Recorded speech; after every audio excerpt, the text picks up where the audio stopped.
It's a long way to Tipperary. It's a long way to go.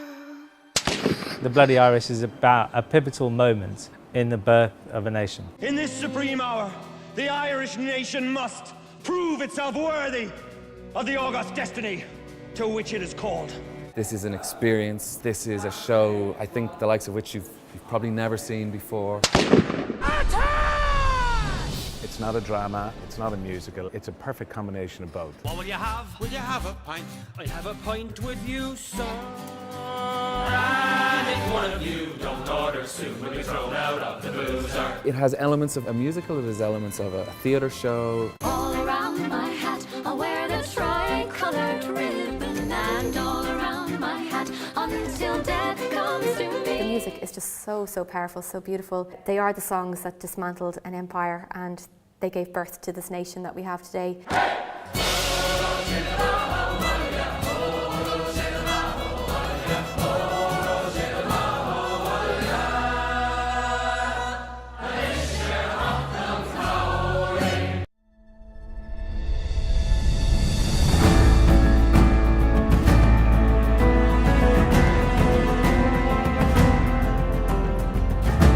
1916 is a bit like the Blessed Sacrament.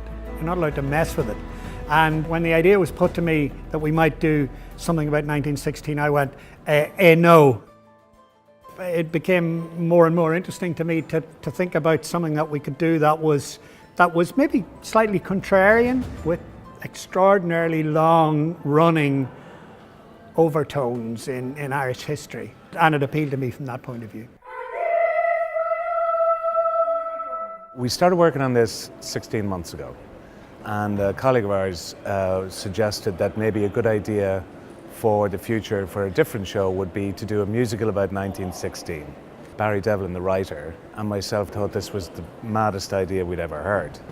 But the idea persisted.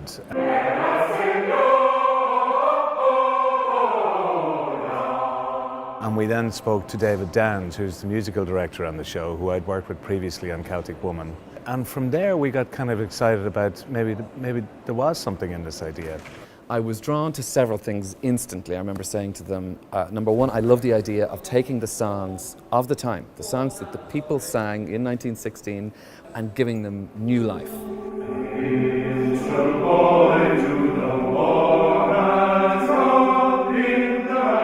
You'll get a sense of the time, a sense of what people might have felt. That just attracted me instantly. It was everything that I kind of liked to go and see in a theatre myself.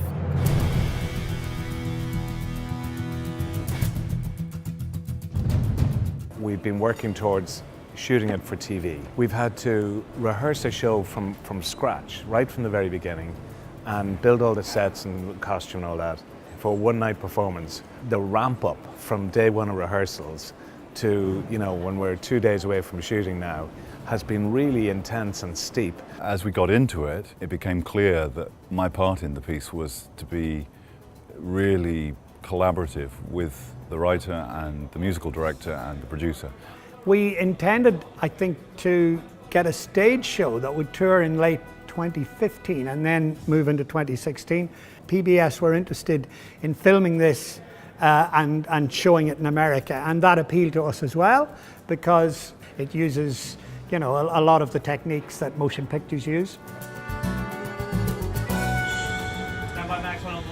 What I'd like to do is try and make it feel like you're kind of lost in a film world when you're watching it. One of the things that's been incredibly inspiring has been just looking for that subtlety and that way of just making it as natural as possible, but layering, adding details so that the choreography doesn't look like choreography. For all the wonderful elements that are in this work, the cast are the living, beating heart of it. I can't speak highly enough about them day in, day out. I had to put them under immense pressure. The staging had to move at great pace, and they have absorbed an infinite number of directorial choices as if it was as easy for them as breathing, and they've been remarkable all the way through. All the way to Dublin.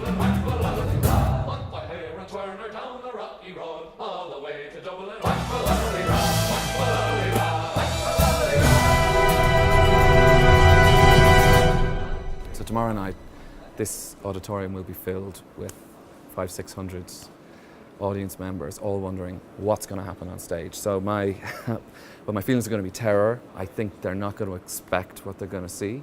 I think they're going to be brought through a massive gamut of emotions, you know, highs, lows, some very moving, deeply moving scenes. I'm dying to see how we bring them along that journey and see, you know, what they make of all our hard work.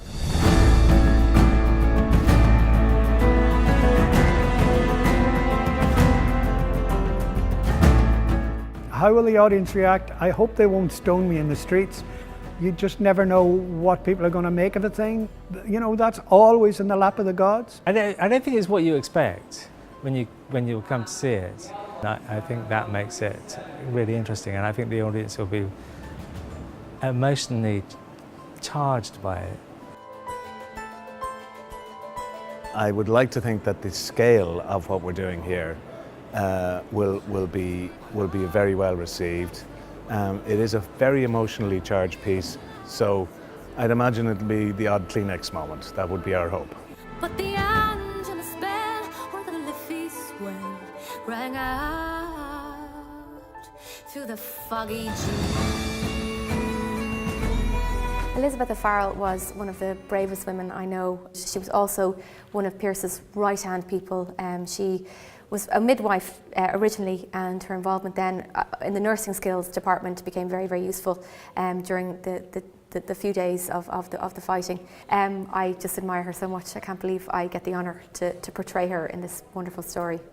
The key to this is that it's narrated by the other side. It's narrated by the General John Grenfell Maxwell. The bloody Irish. Who came over to Dublin, took over the battle that was going on, flattened the place, and executed the leaders. When I was young, I used to be as fine a man as ever you'd see. To the Prince of Wales, he said to me, come and join the British Army. Tooraloo, they're looking for monkeys up in the zoo. And says I, if I had a face like you, I joined the British Army. The strength of the piece is the songs.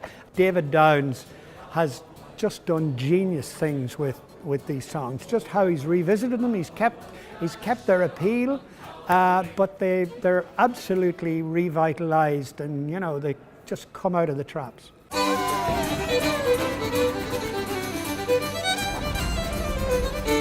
I often talk about like a kaleidoscopic view of music in the theatre, and you can mould that so that people experience these songs coming in and out of their perception. This is stupid and futile. Nothing is futile, James. Everything has some weight. If history teaches us anything, it's the things that seem the least effective. Oh, for God's sake, stop it, Patrick. Lorcan Cranach, who plays James Connolly, and Gavin O'Connor, who plays Patrick Pearse, two very well-established Irish actors, have really done a fantastic job in taking on these roles and making them their own. Thursday, April 27th. I've had a chance to look at the big picture, see things for myself. Malcolm Sinclair, who plays Sir John Grenfell Maxwell, who is our narrator, has really owns this role now. And he's created this magnificent character. His interpretation of Barry's script is absolutely sublime. Come tell me, Sean O'Farrell, tell me why you hurry so.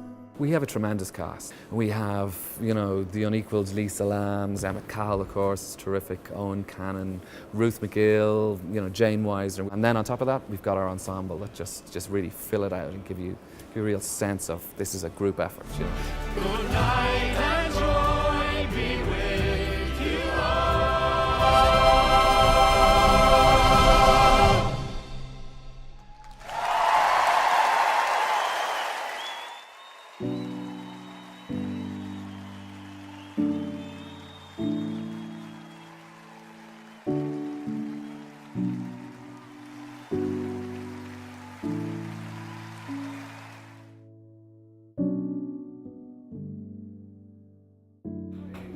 Absolutely brilliant stuff. You must be absolutely shattered. Yeah, we're fairly. No, it's just brilliant. Yeah, we are. Thanks. But I am now. I'm pretty overwhelmed, to tell you the truth. Every single person who's been involved in this has been an outstanding contributor to what I think is a really, really very special piece of work. No, I thought it was brilliant. I absolutely loved it. I mean, you know, it was great response from the audience. Michael Barker-Caven's direction, David Downs' music, and the most wonderful actors you could wish for. How could it not be great? It's wonderful. Went from having so much to do this morning through to doing 2 sensational shows, but the most sensational part was the reaction of the audience.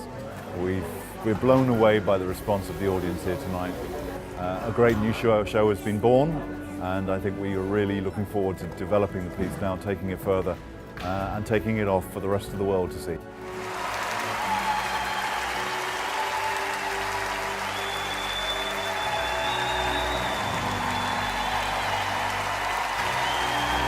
The first thing I ask myself when I go to the theatre is, did I enjoy the show? And the answer in this case is absolutely yes.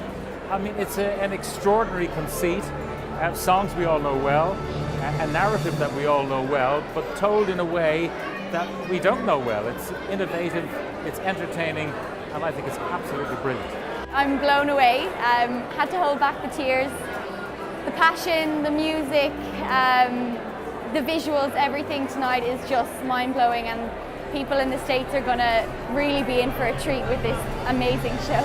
It was a fantastic show. Like, the cast are amazing. It's Lisa Lambe, Owen Cannon, fantastic. All the rest of them were fantastic as well. It was great to see it from a kind of English perspective instead of an Irish one, and yeah, it was a fantastic production. You come away with an appreciation of the suffering, the confusion, the not feeling so proud about themselves at the time, and it's unfortunate that only now we can genuinely say how proud we are of those people who died during the 1916 Rising, and it was definitely the beginning. People will come away with a greater appreciation of 1916, and I do hope that it will come back as a stage play to Ireland, because I think people would really enjoy it.